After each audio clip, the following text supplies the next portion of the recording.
एक बार की बात है, नारद जी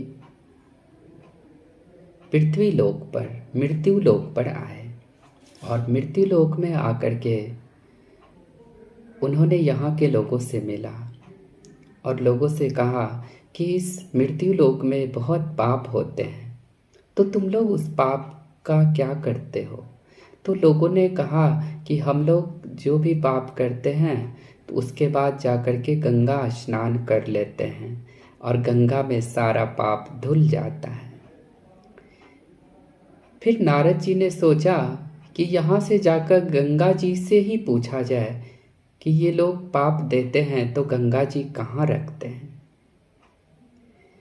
तो नारद जी ने नारायण नारायण करते हुए गंगा किनारे गए और गंगा जी के पास जाकर के बोले कि हे गंगा मैया, इस संसार के लोग पाप करते हैं और इस गंगा में आके नहा लेते हैं, तो उन सब का पाप तुम कहाँ रखते हो।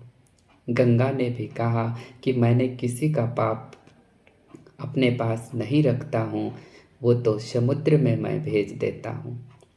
तब नारद जी वहाँ से फिर समुद्र में गए और समुद्र में वहाँ जाने के बाद समुद्र से भी पूछे कि हे समुद्र देवता, लोग पाप करते हैं, गंगा में नहाते हैं, और गंगा ने कहा कि जो ये पाप फिर गंगा से फिर समुद्र में आ जाता है, तो तुम इस पाप का क्या करते हो। समुद्र ने कहा हम भी उसका पाप नहीं रखते हैं।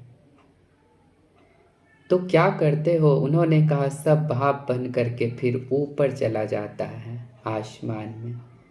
फिर नारद जी यहाँ से नारायण नारायण करते हुए फिर आसमान में गए और वहाँ पे बादलों से बोले कि हे बादल देवता, तुम सब इसलिए काले काले हो गए हो कि लोग पृथ्वी पर पाप करते, वो गंगा में जाता, गंगा से फिर समुद्र में जाता और समुद्र से फिर भाप बन करके इस बादल में आ जाता है।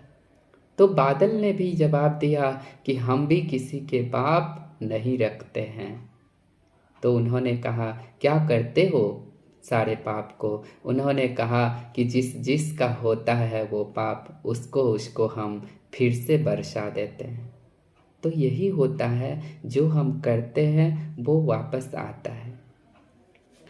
अच्छा करते हैं तो अच्छा भी आता है, गलत करते हैं तो गलत भी आता है। तो हमें अच्छा से अच्छा करना है, सब तो वापस आता है।